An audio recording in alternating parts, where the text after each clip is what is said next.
নমস্কাৰ সকলোকে ৱেলকাম জনাইছোঁ মোৰ ইউটিউব চেনেললৈ লাৰ্ণ উইথ মি আৰু আজি আমি ডিছকাছ কৰিব গৈ আছোঁ ইণ্ডিয়ান পলিটি কিছুমান গুৰুত্বপূৰ্ণ কুৱেশ্যন যিবিলাক NTPC RRB NTPCত সদায় বছৰ সুধি থাকে তো আশা কৰিছোঁ আপোনালোকৰ ভিডিঅ'টো ভাল লাগিব তো ভিডিঅ'টো ভাল লাগিলে মোৰ এই ইউটিউব চেনেলটো ছাবস্ক্ৰাইব কৰিবলৈ নাপাহৰিব বলক আজিৰ দিনটো প্ৰথমটো কুৱেশ্যনলৈ আগবাঢ়িছোঁ আমি তো আমাৰ প্ৰথমটো কুৱেশ্যন হৈছে যে লোকসভাৰ সদস্যৰ সৰ্বাধিক সংখ্যা কিমান তো ইয়াতে চাৰিটা অপশ্যন দিয়া আছে চাৰিটা অপশ্যনৰ ভিতৰত কোনটো হ'ব 550 আমি সবে জানো যে সৰ্বাধিক সংখ্যা 550 আছিলে আৰু 552 আছিলে 104 নম্বৰ এমেণ্ডমেণ্টত এটো 550 কৰা হৈছিলে আৰু আমি আজি দিনটো দ্বিতীয় কুৱেশ্যনটোলৈ আগবাঢ়িছোঁ কোনখন সংশোধনৰ দ্বাৰা লোকসভাৰ সদস্য সংখ্যা 550 কৰা হৈছিলে তো আমি সকলোৱে জানো এতিয়া অলপ আগতে কৈছোঁ যে 104 নম্বৰ এমেণ্ডমেণ্টত তো আপোনালোকে এই বস্তুকেইটা মনত ৰাখিব এইবিলাক কুৱেশ্যন যে বাৰে বাৰে ৰিপিট হৈ থাকে তো বলক আজিৰ দিনটোত তৃতীয়টো কুৱেশ্যনলৈ আগবাঢ়িছোঁ তো এই কুৱেশ্যনটো হৈছে যে স্পীকাৰৰ অনুপস্থিতিত কোনে লোকসভা পৰিচালনা কৰে তো আপোনালোকে সকলোৱে চাগে জানে যে স্পীকাৰৰ অনুপস্থিতিত ডেপুটি স্পীকাৰ যিজন থাকে সেইজন লোকসভাখন পৰিচালনা কৰে তো আমি নেক্সট কুৱেশ্যনলৈ আগবাঢ়িছোঁ to whom does the speaker submit resignation মানে হৈছে যে স্পীকাৰ কাৰ ওচৰত গৈ পেলাই পদত্যাগ পত্ৰটো দিয়ে তো আপোনালোকে এইবিলাক মনত ৰাখিব মেম্বাৰ অফ লোকসভা এইবিলাক কুৱেশ্যন যে বাৰে বাৰে সুধি থাকে তো আপোনালোকে মোষ্ট ইম্পৰ্টেণ্ট হয় এইবিলাক কুৱেশ্যন একবাৰ দুইবাৰ নহয় কমচে কম 15-20 বাৰমান তো আমি নেক্সট কুৱেশ্যনলৈ আগবাঢ়িছোঁ তো who was the first speaker of the লোকসভাৰ প্ৰথম স্পীকাৰ কোন আছিলে তো ইয়াতে চাৰিটা অপশ্যন দি আছে চাৰিটা অপশ্যনৰ ভিতৰত কি হ'ব GB মাবালাংকাৰ তো এইবিলাক কুৱেশ্যন বহুত ইম্পৰ্টেণ্ট হয় মোষ্ট ইম্পৰ্টেণ্ট কুৱেশ্যন হয় তো আপোনালোকৰ ওচৰত মই তুলি ধৰিছোঁ তো আপোনালোকে ভালকৈ এইবিলাক পঢ়িব ৰিপিটেড কুৱেশ্যন হয় তো আমি নেক্সটৰ কুৱেশ্যনলৈ আহিছোঁ লোকসভা আৰু কি বুলি কোৱা হয় লোকসভাক আৰু এটা নাম আছে এইটো কি বুলি কোৱা হয় Lok Sabha is also' known as house of people তো আমি নেক্সট কুৱেশ্যনলৈ আগবাঢ়িছোঁ 7 নম্বৰ কুৱেশ্যনটোলৈ 7 নম্বৰ কুৱেশ্যনটো কি আছে এইবিলাক কুৱেশ্যন আপোনালোকে মনত ৰাখিব তো when was the public accounts committee কনষ্টিটিউটেড public accounts committee কেতিয়া গঠন কৰা হৈছিলে পাব্লিক একাউণ্টছ কমিটি আমি সকলোকে জানো যে 1921ত গঠন কৰা হৈছিলে অপশ্যন নম্বৰ বি 1921 আমি next question which committee recommended democratic decentralisation আনচাৰটো কি হ'ব বলৱন্ত ৰায় মেহতা কমিটি মই বাৰে বাৰে আপোনালোকক কৈ আছোঁ এইবিলাক কুৱেশ্যন ৰিপিটেড হয় তো আপোনালোকে এইবিলাক কুৱেশ্যন ভালকৈ পঢ়িলে হৈ যাব মই আৰু ভিডিঅ' লৈ আহিম আপোনালোকে চাব তো নেক্সট কুৱেশ্যনটো আগবাঢ়িছোঁ কাৰেণ্ট ইকনমি কমিটি বুলি কোনখন কমিটিক কোৱা হয় তো এষ্টিমেটছ কমিটিক কোৱা হয় অপশ্যন নম্বৰ 4টা দি আছে estimate committees public accounts committee finance committee আৰু ৰুলছ কমিটি তো আনচাৰটো কি হ'ব এষ্টিমেট কমিটি তো আমি নেক্সট কুৱেশ্যনলৈ আগবাঢ়িছোঁ নেক্সট কুৱেশ্যনটো কি which committee examines budget estimates budget অনুমান পৰীক্ষা কৰা কমিটি কোনখন অপশ্যন দি আছে PSC estimate committee zonal council আৰু ফাইনেন্স কমিশ্যন আনচাৰটো কি হ'ব option number B estimate committee next কুৱেশ্যনটো চাওঁ কি আছে নাগালেণ্ড কেতিয়া পৃথক ৰাজ্য ঘোষণা কৰা হৈছিলে when was Nagaland declared A separate state তো আমি সকলোৱে জানো কি আৰু আপোনালোকে সকলোৱে মনত ৰাখিব যে নাগালেণ্ডক 1 ডিচেম্বৰ 1963ত এজ এ ছেপাৰেট ষ্টেট হিচাপে ঘোষণা কৰা হৈছিলে তো আমি নেক্সট কুৱেশ্যনলৈ আগবাঢ়িছোঁ নেক্সট কুৱেশ্যনটো হৈছে যে Panchayati Raj was introduced by which amendment Panchayati Raj কোন সংশোধনৰ জৰিয়তে আৰম্ভ কৰা হৈছিলে ইয়াত অপশ্যন দি আছে 72 73rd 74th আৰু অপশ্যনটো কি হ'ব 73rd এমেণ্ডমেণ্ট 1992ত আৰম্ভ কৰা হৈছিলে নেক্সট কুৱেশ্যনলৈ আগবাঢ়িছোঁ which state first implemented Panchayati Raj system Panchayati Raj প্ৰথমত কোন ৰাজ্যত প্ৰয়োগ হৈছিলে ক'ত ৰাজস্থানত আমি সকলোৱে জানো যে ৰাজস্থানত প্ৰথমবাৰৰ বাবে পঞ্চায়তী ৰাজ ছিষ্টেমটো আৰম্ভ কৰা হৈছিলে তো আমি নেক্সট কুৱেশ্যনলৈ আগবাঢ়িছোঁ Ashok Mehta committee was constituted in which ইয়াৰ অশোক মেহতা কমিটি কেতিয়া গঠন কৰা হৈছিলে option A 1975 option B 1976 option C 1977 option D 1978 সো আনসাৰটো কি হ'ব আনসাৰটো হ'ব অপশ্যন সি 1977 আমি নেক্সট কুৱেশ্যনলৈ আগবাঢ়িছোঁ ministry of panchayati Raj was created in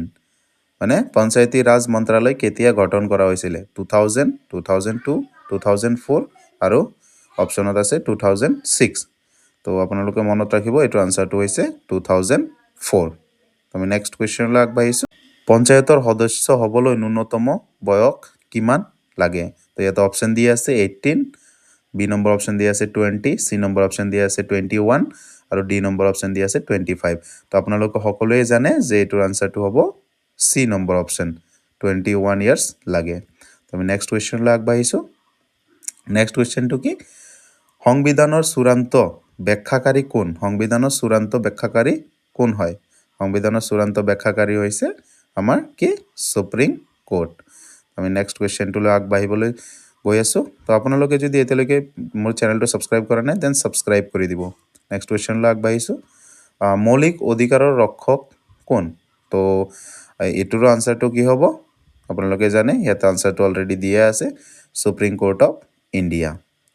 ঠিক আছে তো আপোনালোকে যদি এতিয়ালৈকে মোৰ এই চেনেলটো ছাবস্ক্ৰাইব কৰা নাই দেন প্লিজ ছাবস্ক্ৰাইব কৰিবলৈ অনুৰোধ জনাইছোঁ আপোনালোকক দেন আমি নেক্সট কুৱেশ্যনলৈ আগবাঢ়িছোঁ ভাৰতৰ উচ্চতম ন্যায়ালয়ৰ মূল মন্ত্ৰ কি উচ্চতম ন্যায়ালয়ৰ মূল মন্ত্ৰ হ'ল তো কি হ'ব ভাৰতৰ উচ্চতম ন্যায়ালয়ৰ মূল মন্ত্ৰটো কি মূল মন্ত্ৰটো হ'ল যে ইয়তো ধৰ্মস্থ জয় তো আমি নেক্সট কুৱেশ্যনলৈ আগবাঢ়িছোঁ নেক্সট কুৱেশ্যনটো কি আছে minimum years of practice to become supreme court জাজ উচ্চতম ন্যায়ালয়ৰ ন্যায়াধীশ হ'বলৈ ন্যূনতম অভিজ্ঞতা কিমান বছৰ হ'ব লাগিব তো ইয়াতে অপশ্যন দিয়া আছে 5 7 10 আৰু 12 তো অপশ্যনটো কি হ'ব সি 10 বছৰ ন্যূনতম অভিজ্ঞতা লাগিব নেক্সট কুৱেশ্যনলৈ আগবাঢ়িছোঁ when was Delhi high court established Delhi উচ্চতম ন্যায়ালয় কেতিয়া স্থাপন কৰা হৈছিলে option A 1950 option B 1956 option C 1966 option D 1971 আপোনালোকে সকলোৱে জানে যে এইটো 1966ত এষ্টাব্লিছ কৰা হৈছিলে আমি নেক্সট কুৱেশ্যনলৈ আহিছোঁ ওল্ডেষ্ট হাইকোৰ্ট ইন ইণ্ডিয়া ভাৰতৰ আটাইতকৈ পুৰণি উচ্চ ন্যায়ালয় কোনটো তো আপোনালোকে সকলোৱে জানে চাগে এইটো হ'ল আমাৰ কলকাতা হাইকোৰ্ট আমি নেক্সট কুৱেশ্যনলৈ আগবাঢ়িছোঁ তো নেক্সট কুৱেশ্যনটো আমাৰ কি আছে আমি চাই ল'ম নেক্সট কুৱেশ্যনটো হ'ল যে হাইকোৰ্ট ৱেৰ ফাৰ্ষ্ট এষ্টাব্লিছড ইন প্ৰথম উচ্চতম ন্যায়ালয় ক'ত স্থাপন কৰা হৈছিলে প্ৰথমটো হ'ল কলকাতা দেন ছেকেণ্ডটো ক'ত বম্বে এণ্ড থাৰ্ডটো ক'ত মাদ্ৰাছত আপোনালোকে এইবিলাক কুৱেশ্যন মনত ৰাখিব বহুত ইম্পৰ্টেণ্ট কুৱেশ্যন হয় ইণ্ডিয়ান পলিটিত তো আমি নেক্সট কুৱেশ্যনলৈ আগবাঢ়িছোঁ নেক্সট কুৱেশ্যনটো আমাৰ কি which court issue writs for legal rights কোন ন্যায়ালয়ে অধিকাৰৰ বাবে আদেশ জাৰি কৰে district court supreme court high court না লোক আদালত তো আনসাৰটো কি হ'ব আনসাৰটো হ'ব হাইকোৰ্ট তো চাই লওঁ আমাৰ নেক্সট কুৱেশ্যনটো কি আছে নেক্সট কুৱেশ্যন তো আমাৰ নেক্সট কুৱেশ্যনটো হৈছে যে auditor of union and state কেন্দ্ৰ আৰু ৰাজ্যৰ হিচাপত পৰীক্ষক কোন finance commission UPSC CAG of India election commission তো আনসাৰটো কি হ'ব CAG of India CAG of ইণ্ডিয়াৰ ফুল ফৰ্মটো আপোনালোকে মনত ৰাখিব এইটো মই নেক্সট ভিডিঅ'ত দি আছোঁ CAGA is established under which article CAGA কোন অনুচ্ছেদত অধীনত স্থাপন কৰা হৈছিলে আৰ্টিকেল 144 আৰ্টিকেল 124 আৰ্টিকেল 280 আৰ্টিকেল 324 তো আনসাৰটো কি হ'ব অপশ্যন এ আৰ্টিকেল 148 তো আপোনালোকে সকলোৱে মনত ৰাখিব নেক্সট কুৱেশ্যনলৈ আমি আহিছোঁ first chief election commissioner of India ভাৰতৰ প্ৰথম মুখ্য নিৰ্বাচন আয়ুক্ত কোন আছিলে তো এইটো আপোনালোকে সকলোৱে জানে চাগে কোন আছিলে option A Sukumar Sen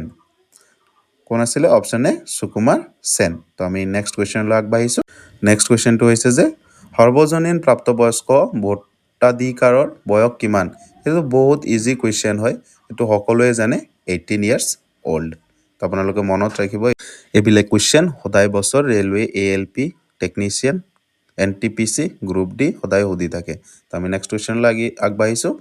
if no absolute majority winners is decided by কি হ'ব reelection president decision highest voters receive next governor decision কোনটো হ'ব ডিসিশনটো হ'ব হাইয়েষ্ট ভোটাৰ ৰিচিভ নেক্সট কুৱেশ্যনলৈ আগবাঢ়িছোঁ UPSC was established in UPSCৰ ফুল ফৰ্ম আপোনালোকে মনত ৰাখিব union public service commission union public service commission কেতিয়া স্থাপন কৰা হৈছিলে 1926ত তো আপোনালোকে মনত ৰাখিব এইবিলাক কুৱেশ্যন বহুত ইম্পৰ্টেণ্ট কুৱেশ্যন হয় মই বাছি বাছি ওলাইছোঁ কুৱেশ্যনবিলাক তো আপোনালোকে মনত ৰাখিব তো নেক্সট কুৱেশ্যনলৈ আগবাঢ়িছোঁ age limit of UPSC chairman UPSCৰ অধ্যক্ষৰ বয়স সীমা কিমান অধ্যক্ষৰ বয়স সীমা কিমান হ'ব option A 60 option B 62 option C 65 and option D 68 তো আপোনালোকে মনত ৰাখিব এইটো 65 ইয়াৰ্ছ এজ নেক্সট কুৱেশ্যনলৈ আহিছোঁ who is the first chairman of UPSCৰ প্ৰথম অধ্যক্ষ কোন আছিলে Sukumar Roy sir Ross Barker and C is RN Banerjee and D is Sardar Patel কোনটো হ'ব option option B is the correct answer তো আমি নেক্সট কুৱেশ্যনলৈ আগবাঢ়িছোঁ exams for state judiciary are conducted by ৰাজ্যৰ ন্যায়িক সেৱাৰ পৰীক্ষা কোনে লৈ থাকে UPSC option B high court state public service commission নে ল মিনিষ্ট্ৰী তো আনচাৰ কি হ'ব SPSCৰ ফুল ফৰ্ম কি state public service commission next কুৱেশ্যনলৈ আগবাঢ়িছোঁ finance commission is mentioned in article অৰ্থ আয়োগ কোন অনুচ্ছেদত লিখা আছে আৰ্টিকেল 270 275 280 নে 300 তো 280 আনচাৰ ইজ দ্য নেক্সট হৈছে ভাৰত চৰকাৰৰ থিংক টেংক কোনটো the think tank of government of India planning commission finance commission নে নীতি আয়োগ না UPSC তো আনচাৰটো হ'ব নীতি আয়োগ আৰু নীতি আয়োগৰ চেয়াৰমেন কোন হয় প্ৰাইম মিনিষ্টাৰ মনত ৰাখিব নেক্সট তো নেক্সট কুৱেশ্যনটো হৈছে যে Sarkaria commission was constituted in which year চৰকাৰী আয়োগ কেতিয়া গঠন কৰা হৈছিলে তো আনচাৰটো কি হ'ব 1983 option C is the correct answer তো আমি নেক্সট কুৱেশ্যনলৈ আগবাঢ়িছোঁ 2007 চনত কেন্দ্ৰ ৰাজ্য সম্পৰ্কৰ বাবে কোন আয়োগে পৰামৰ্শ দিছিলে তো আনচাৰটো কি হ'ব চৰকাৰীয়া ফজল আলী নে পুঞ্চি কমিশ্যন নে ৰাজা মান্নাৰ তো কোনটো হ'ব option number C is the correct answer next কুৱেশ্যনলৈ আগবাঢ়িছোঁ head of the Punchhi commission Punchhi আয়োগৰ অধ্যক্ষ কোন আছিলে পুঞ্চি আয়োগৰ অধ্যক্ষ কোন আছিলে MM পুঞ্চি তো আপোনালোকে মনত ৰাখিব এই আনচাৰটো কি হ'ব option B is the correct answer MM Punchhi তো নেক্সট কুৱেশ্যনলৈ আগবাঢ়িছোঁ part 11 of constitution deals with সংবিধানৰ পাৰ্ট 11 কিহৰ সৈতে সম্পৰ্কিত fundamental rights union state relations নে জুডিচিয়াৰী নে ইমাৰ্জেঞ্চি তো অপশ্যন কি হ'ব option number B is the correct answer union state relations next কুৱেশ্যনটো হৈছে যে federal system of India is based on ভাৰতৰ যুক্তৰাষ্ট্ৰীয় ব্যৱস্থা কিহৰ ওপৰত আধাৰিত তো আনচাৰটো কি হ'ব আনচাৰটো হ'ব যে corporation between central and state corporation between central and state option number C is the correct answer